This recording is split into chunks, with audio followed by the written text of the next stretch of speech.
It's 6 p.m. Cairo local time, live from Cairo time for the news. I'm Nusreen Behar, and we start with the headlines.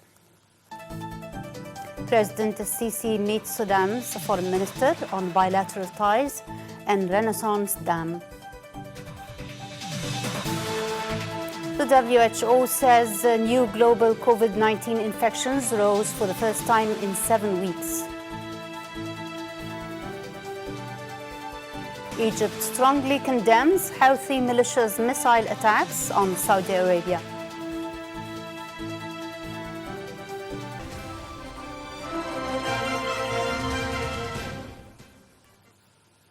Welcome back. Time for the news in full. President Abdel Fattah el-Sisi today reiterated Egypt's firm stance on the necessity of thrashing a legally binding agreement of the terms of filling and operating the Renaissance Dam.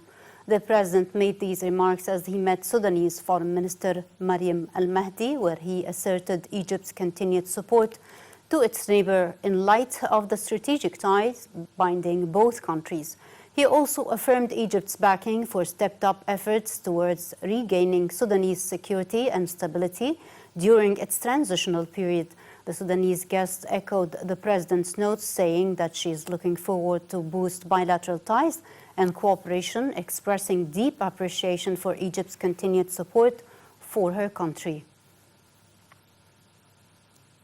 Addressing a joint press conference along with his Sudanese counterpart, Foreign Minister Sameh Shoukry today hailed the strategic bilateral ties and said that Egypt is looking forward to enhancing them on the Renaissance Dam.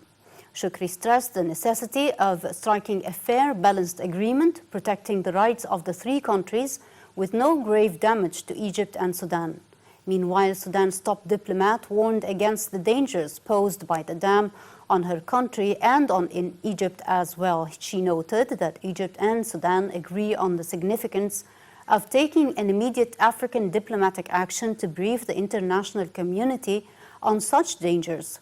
The Sudanese minister said that the African Union could not stall negotiations awaiting for Ethiopia's engagement, and affirmed that Cairo and Khartoum set next July as a timeline for resuming talks, coinciding with Ethiopia's announcement of the second phase of filling the dam.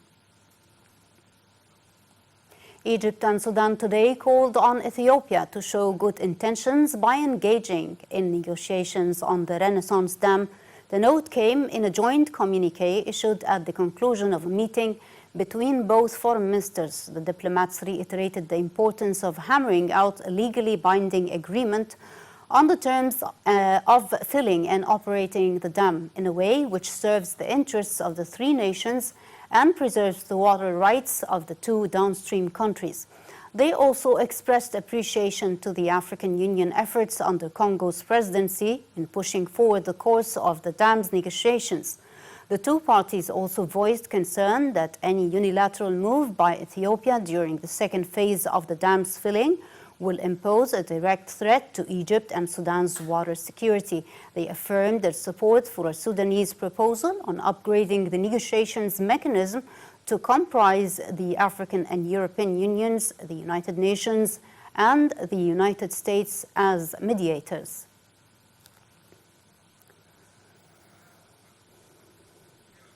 The Armed Forces Chief of Staff, Mohammed Farid, takes part today in the 7th Egyptian-Sudanese Committee meeting held in Khartoum. During the visit, General Farid will hold a series of meetings with senior Sudanese officials, which will mainly focus on means of enhancing military cooperation and strategic partnership between Egypt and Sudan.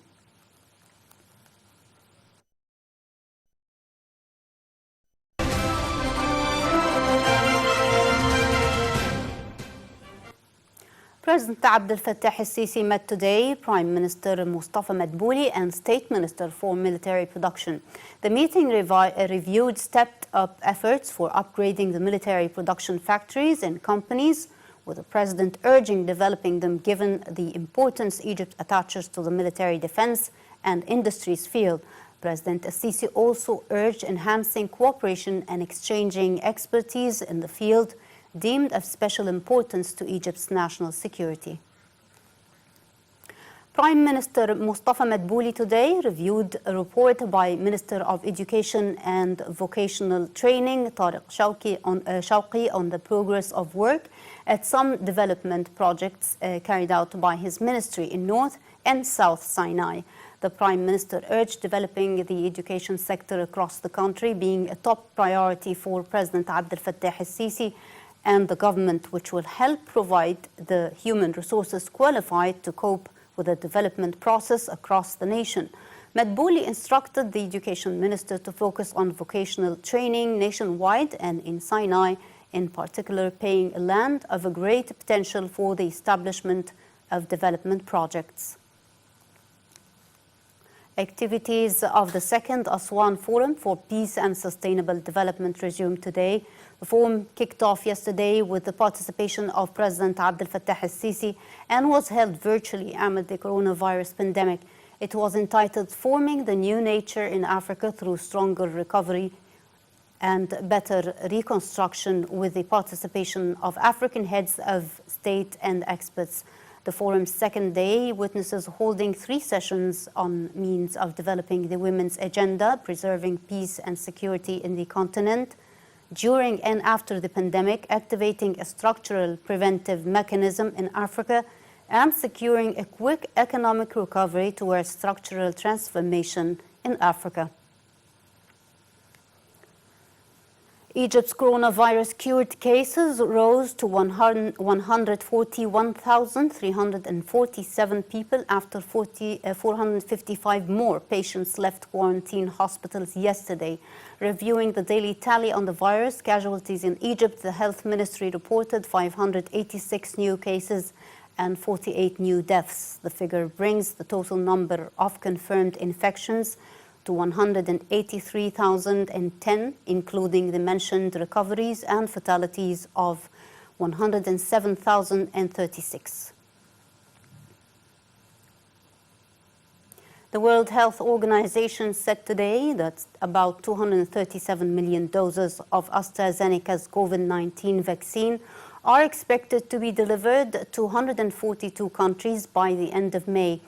The WHO Director General told a news conference that vaccine deliveries were planned to Angola, Cambodia, the Democratic Republic of Congo, and Nigeria. He noted that the number of new coronavirus infections globally rose last week for the first time in 7 weeks, urging countries not to relax measures to fight the disease. The UN agency also warned that COVID-19 crisis will never be ended by the end of the year.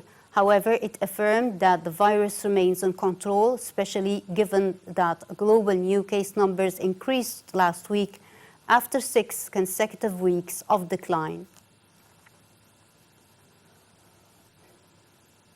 Austria broke ranks with the European Union today, saying it would work together with Israel and Denmark to produce second-generation vaccines against coronavirus mutations.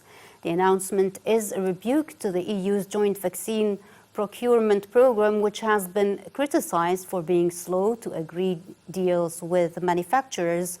Meanwhile, a top U.S. infectious disease official said that Washington must stick to a 2-dose strategy for the Pfizer, BioNTech, and Moderna vaccines, and warned that shifting to a single-dose strategy could enable variants to spread. This is a World Health Organization expert panel recommended that the drug hydroxychloroquine should not be used to prevent COVID-19, citing 6 randomized controlled trials.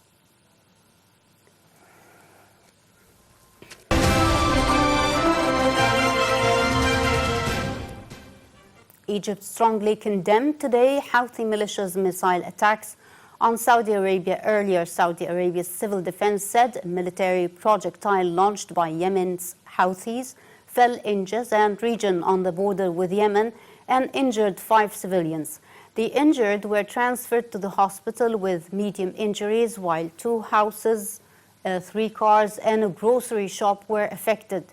Egypt reaffirmed its full support for all measures taken by Saudi Arabia to protect its security and stability, as well as ensure the safety of its citizens against these cowardly terrorist attacks that undermine regional peace and security and violate international humanitarian laws. Moving to Libya, Libya's parliament said it had no intentions of deferring a CERT meeting scheduled next Monday for a confidence vote on the newly formed unity government. A deputy rapporteur of parliament said that the lineup is due to be submitted to the parliament speaker ahead of the meeting, but it hadn't been received yet. This comes after Libya's interim Prime Minister Abdel Hamid Dbeibeh last week he had submitted to the Parliament Speaker a vision for a cabinet lineup that would help steer Libya to elections in December, and that the names of proposed ministers would be disclosed during the confidence vote. Parliament has 21 days to vote on the lineup.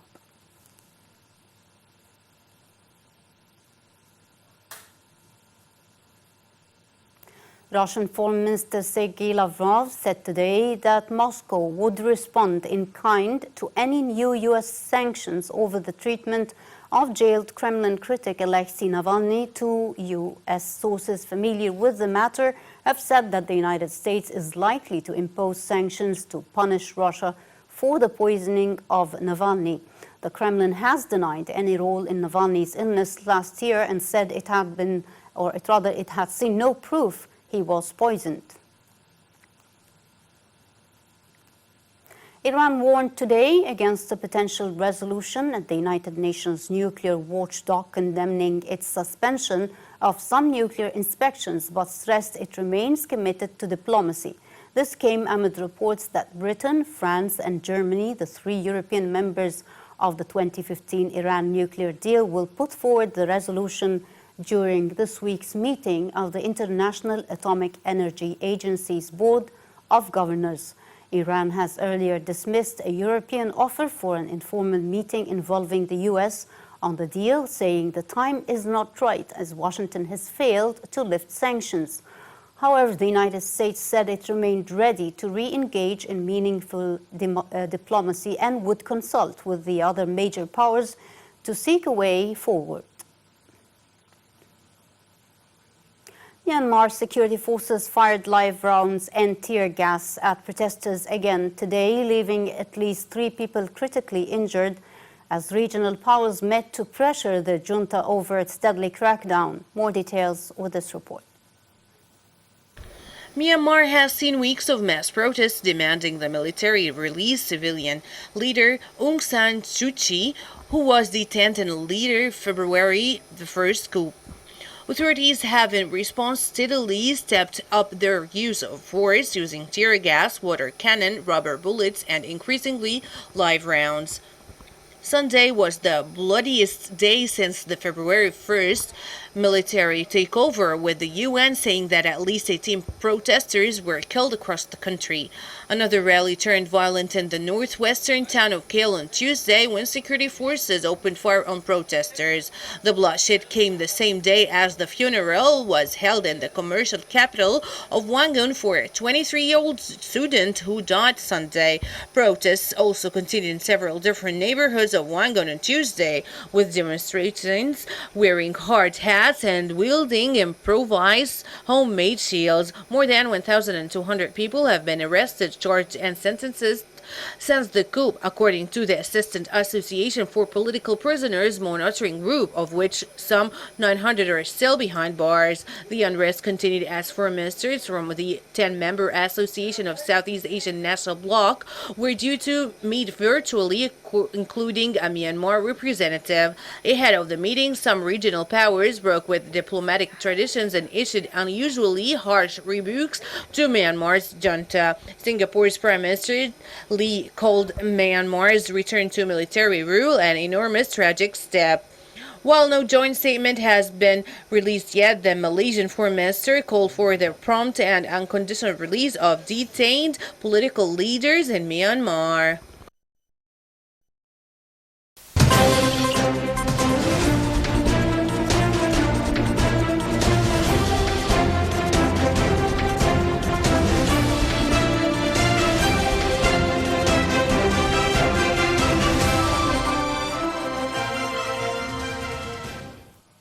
Welcome back. Egypt's bourse closed lower today amid sell-off pressures by Egyptian and foreign corporate and investment funds despite a notable recovery in global markets. The market capital of listed companies closed at £700.4 billion after total dealings valued at £4.2 billion. Benchmark EGX 30 index fell 0.4%, selling at 11,471 points. Equal weighted index EGX 70 and the broader index EGX 100 sank 0.9% and 0.8% respectively. Oil prices largely stabilized ahead of an OPEC meeting at weekend. London's Brent crude recouped earlier losses and was flat at $63.74 a barrel, while U.S. West Texas Intermediate crude edged up 14 cents to $60.78 a barrel.